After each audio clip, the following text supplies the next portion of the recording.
Olá, meus alunos, tudo bem? Então, vamos dar prosseguimento a mais uma aula do nosso período de nivelamento. Vamos ver agora o último conteúdo que está previsto para cair nessa avaliação, ok? Então, eu vou compartilhar aqui a tela. Hoje nós vamos ver os sinais de pontuação, ok? Na verdade, vamos nos recordar, porque vocês já viram no ano passado, né? Deixa eu Vamos lá, deixa eu botar aqui para cima, minha imagem, vamos lá. Os sinais de pontuação. Ele não chega a ser tão difícil porque a gente já está acostumado a usar no dia a dia, né? Nós usamos o tempo todo, nos textos e tudo mais. E tem gente que chega a dizer, os sinais de pontuação são usados para... É muito fácil usar, por exemplo, a vírgula, para dar tempo para respirar, coisas assim, mas não é bem assim, vamos ver bem.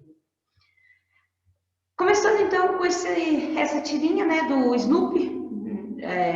O Snoopy está ali no primeiro quadrinho, em cima da casa dele, ele está olhando para a tigela de água dele, tem uma garrafa boiando, né? Uma garrafa com tampa, com a rolha boiando. Geralmente, essas garrafas, quando estão boiando, elas têm mensagem dentro, né? Aí, o que ele foi? Aqui vocês podem ver que ele está interrogativo, né? Querendo saber o que será que está acontecendo, curioso, né? Aí ele abre aqui no segundo quadrinho a garrafa e tem uma mensagem. A mensagem diz: socorro, estou à deriva na tigela de água de algum cachorro estúpido. Assinado, um inseto. Aí ele foi lá e virou, emborcou a tigela, né? E o inseto saiu. Aí o Snoopy falou: tudo bem, mas não gostei da parte do cachorro estúpido, né?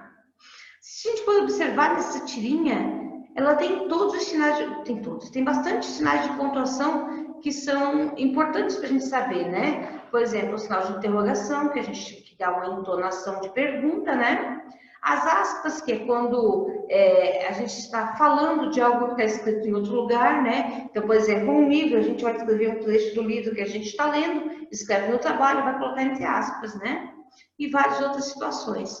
Nós temos o ponto de exclamação, que é para uma emoção ou para enfatizar alguma coisa, né? Por exemplo, esse socorro, né? Ele está pedindo ajuda, né? Então, tá expressando uma emoção. E aqui os dois pontos, depois de assinatura, né? Que vai explicar quem é um inseto assinado, dois pontos do inseto, né?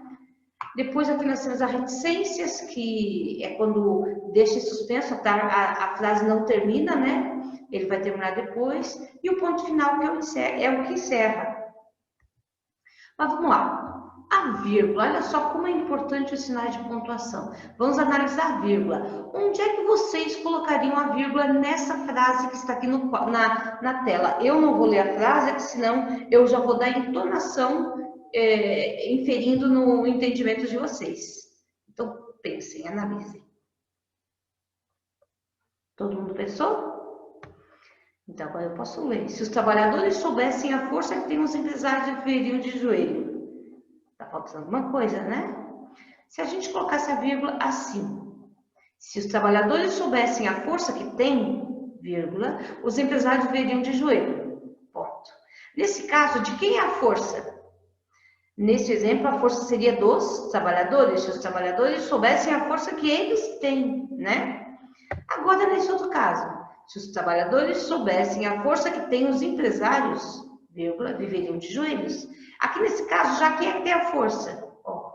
Que tem os empresários. Então, aqui nesse caso, quem tem a força são os empresários. Então, estão vendo que dependendo de como a gente coloca a vírgula, a gente vai dar um entendimento errado ou não à oração. Por isso que é muito importante prestar atenção nos sinais de pontuação. Então, olha só, a pontuação indica na escrita várias possibilidades de entonação, além do que elas ajudam na expressão dos pensamentos, dos sentidos e da emoção, tornando mais clara, isso é importante, e precisa a compreensão do texto. Porque, olha só, se eu não colocasse a vírgula e ela estivesse no contexto, estaria mais clara? Estaria. Porém, não estaria claro o suficiente porque a gente não teria certeza de que o interlocutor entendeu o nosso enunciado. Isso é muito importante. A pessoa com quem a gente está falando, o nosso interlocutor ou leitor, no caso do texto, ele precisa compreender exatamente o que nós queríamos dizer, né? Ou seja, Quando eu uso adequadamente os sinais de pontuação, eu torno mais clara, claro, com certeza, né? Ela fica mais entendível e mais precisa, no sentido que o leitor vai entender exatamente aquilo que eu queria dizer, o que vai facilitar a compreensão do texto, beleza? E os sinais de pontuação apontam para a questão do ritmo da escrita, né? O ritmo da leitura que eu vou dar. Quais são os sinais, então? Nós temos aqueles sinais que indicam que a frase ainda não foi concluída, como a vírgula, o travessão, que não é hífen, a gente vai ver depois. Os parênteses, o hífen ele é menorzinho e o travessão é um pouquinho maior, tá? Os parênteses, o ponto e vírgula, esqueci de tirar. Não existe mais esses hífens, tá? Caiu na nova regra ortográfica. E os dois pontos. E os que indicam término de discurso, né? O ponto simples, o ponto que termina o parágrafo e o ponto final. E que indicam intenção ou estado emocional. A pergunta no sinal de interrogação, que a intenção é fazer uma pergunta, a exclamação que indica um estado emocional, ou até mesmo intenção quando a gente está pedindo algo insistentemente para alguém, né? E as reticências, a gente vai ver tudo isso aí depois, beleza? Quando se usa cada um. Vamos lá. Há uma questão que há um textinho pequeno que mostra o quão é importante a vírgula, né? Então, é o enigma da herança. Um homem estava muito mal, agonizando, né? Ele pediu papel, e estava para morrer, já estava nas últimas.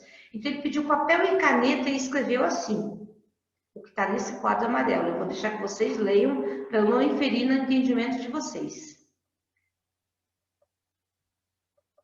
Todo mundo leu? Bom, porém, o sujeito morreu antes de fazer as pontuações do bilhete. Aí a questão é, para quem que ele deixou a fortuna? Nós temos 3 candidatos, 4 na verdade, né? A irmã, o sobrinho, o padeiro e os pobres. Qual será a intenção dele? O sobrinho, então, foi direto aqui, não sei o que houve. O sobrinho, que não é bobo, né? Ele pegou o bilhete e fez a seguinte pontuação. Deixe meus bens para minha irmã? Não, para o meu sobrinho. Jamais será paga a conta do padeiro. Nada dou aos pobres. Porém, a irmã, né, do falecido chegou, pegou o bilhete e colocou a seguinte pontuação. Deixe meus bens para minha irmã. Ponto. Não para o meu sobrinho. Jamais será paga a conta do padeiro. Nada dou aos pobres. Viu? Totalmente diferente.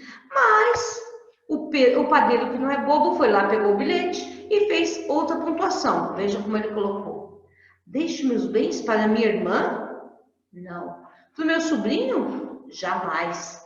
Será paga a conta do padeiro. Ponto. Nada dou aos pobres. Então, ele que não é bobo, ele já foi lá e puxou a sardinha do lado dele.